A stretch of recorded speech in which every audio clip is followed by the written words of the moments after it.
Acompanhe mais uma matéria cedida pela CUT Nacional.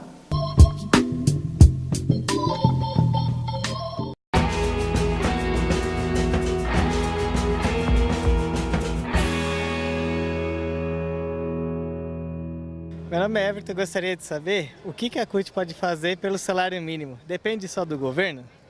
Não, muito pelo contrário, depende muito da gente, das nossas ações, como a CUT vem fazendo desde a marcha da classe trabalhadora, pressionando para que a gente tenha no Brasil uma política de valorização permanente do salário mínimo. Nos últimos anos do governo Lula, o salário mínimo cresceu 76% acima da inflação, fruto de um acordo feito entre as centrais sindicais e o governo para garantir que o salário mínimo tenha até 2023 uma recomposição do seu valor real, garantindo aumentos reais de salário. O salário mínimo atinge no Brasil, Everton, 43 milhões de brasileiros e brasileiras e é um poderoso instrumento de distribuição de renda e garante, portanto, que nós tenhamos mais renda para o trabalhador e, portanto, mais comércio vendendo, a indústria produzindo, e é um instrumento de garantir esse círculo virtuoso da economia. Então, a luta pela valorização do salário mínimo que a Central vem desempenhando, e nós esperamos que o Congresso aprove rapidamente a proposta de valorização do salário mínimo, é fundamental nesse modelo de desenvolvimento que nós defendemos para o país.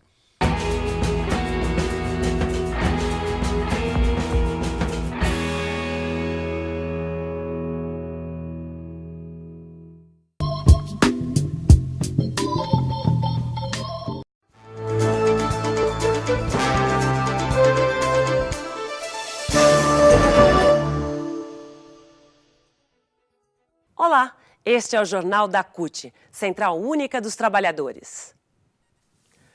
O DIEESE divulgou esta semana o resultado da pesquisa de emprego e desemprego, PED, que foi realizada em julho em várias capitais brasileiras. Qual é o impacto desses dados nas campanhas salariais e na eleição presidencial? Fomos conversar sobre estes pontos com os técnicos do DIEESE. A PED, Pesquisa de Emprego e Desemprego, é uma pesquisa domiciliar realizada hoje em 7 regiões metropolitanas: São Paulo, Belo Horizonte, Recife, Salvador, Porto Alegre, Fortaleza e também no Distrito Federal. E é uma pesquisa onde o entrevistador vai ao domicílio das pessoas e lá ele conversa com todo mundo de 10 anos ou mais, ou seja, aplica o questionário para saber qual a relação que essas pessoas têm com o mercado de trabalho, se elas estão trabalhando, se elas estão estudando, se elas estão desempregadas e procurando um trabalho. Por exemplo, hoje em São Paulo, por mês, são visitados 3.000 domicílios, que somam na amostra mensal 9.000, ou seja, então esse resultado do mês de julho reflete na região metropolitana de São Paulo 9.000 domicílios, que equivale, então, tem uma abrangência que cobre o universo da região, que equivale ao universo da região. Os dados da PED, os dados de rendimento da PED, eles refletem os resultados obtidos nas campanhas salariais e também servem de farol para as próximas campanhas. O que a gente observou agora no mês na divulgação de julho, e que os dados se referem ao mês de junho, sempre um mês anterior, foi que houve um aumento do rendimento real dos ocupados em 0,5%, mais o rendimento dos assalariados em geral, ele se manteve estável, ou seja, não houve crescimento. E isso se refletiu também nos resultados da PED. Agora, o segundo trimestre, a gente tem um PIB com um pouco menor, e isso também aparece aqui. As expectativas de crescimento ainda são boas, né, por todos os investimentos que já foram feitos, e a tendência é que o desemprego continue se reduzindo. Todos concordam que emprego é melhor que desemprego. O direito ao trabalho é universal e está garantido na Constituição. Mas qualquer tipo de emprego é bom? A CUT defende o trabalho decente, um conceito que foi proposto pela OIT, Organização Internacional do Trabalho. Nós conversamos sobre trabalho decente com Denise Mota Dal, secretária nacional de Relações de Trabalho da nossa central. A Organização Internacional do Trabalho vem desenvolvendo o conceito de trabalho decente desde a década de 90.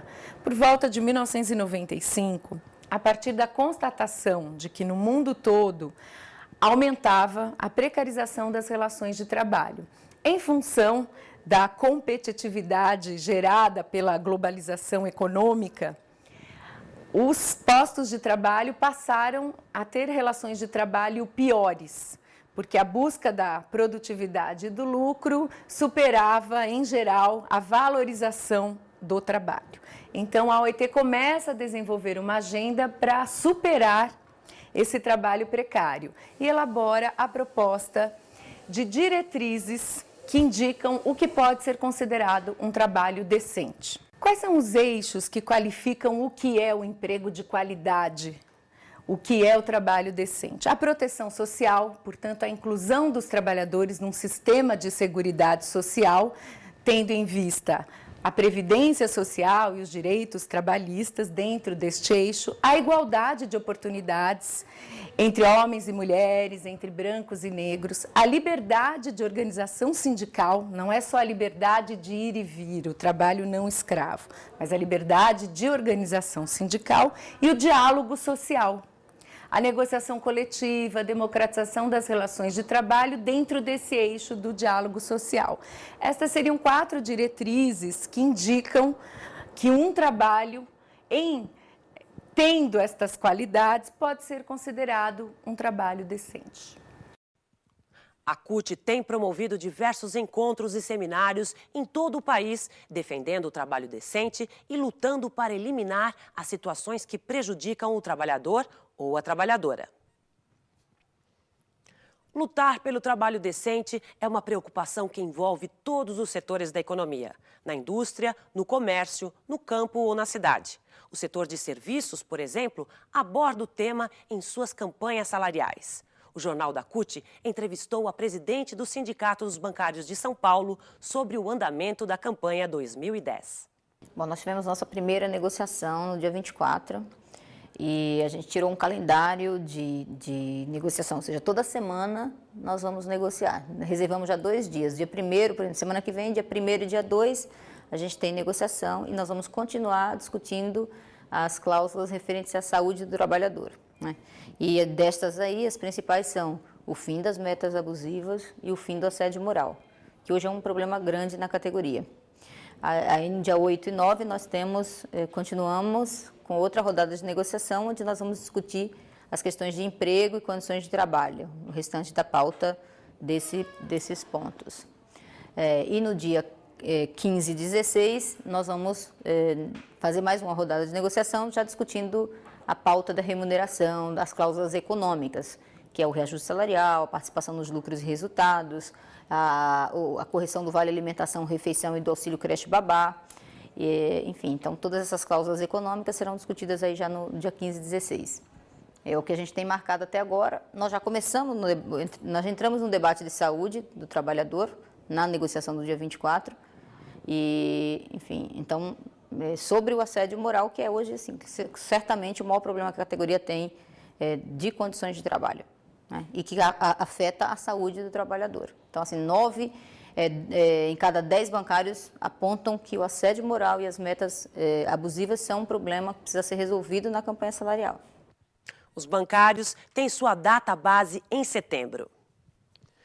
A Justiça do Trabalho condenou as multinacionais Shell e BASF a pagar a quantia de R$ 1 bilhão e 100 milhões de reais pela contaminação do solo e da água em Paulínia, no interior de São Paulo. Mais de 1.000 famílias de trabalhadores de uma fábrica de agrotóxicos foi contaminada entre 1974 e 2002. Cada pessoa afetada pelas substâncias cancerígenas receberá a quantia de R$ 64 mil como indenização, destinada a ressarcir despesas médicas.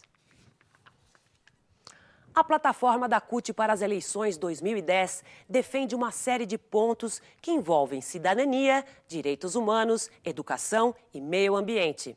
No próximo dia 28 de agosto, a CUT do Distrito Federal vai promover uma ação em São João da Aliança, visando atender às demandas dos trabalhadores da região.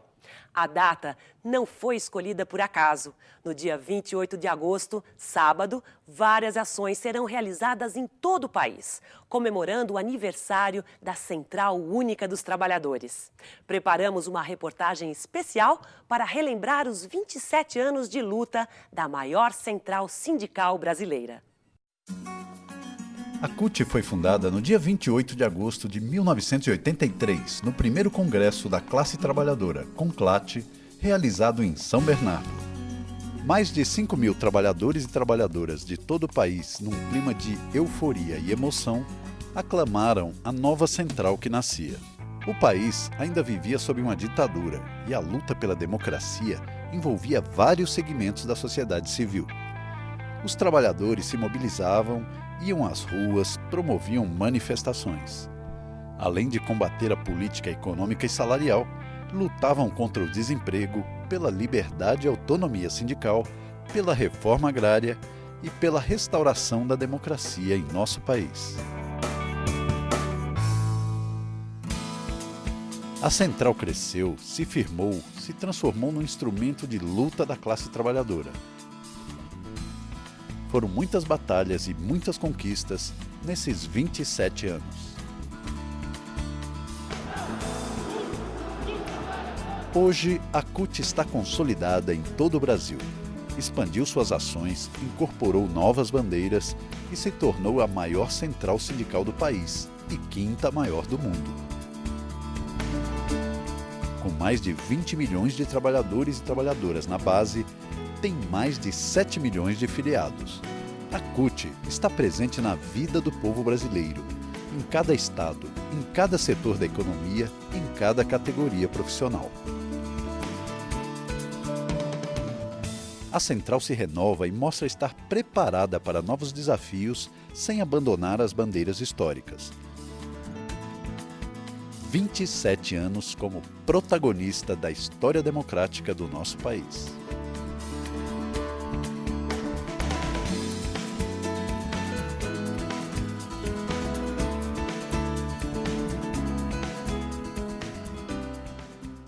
Parabéns aos fundadores, aos dirigentes e a todos os trabalhadores e trabalhadoras que fazem a CUT ser o que é. O Jornal da CUT fica por aqui. Um bom fim de semana e até segunda.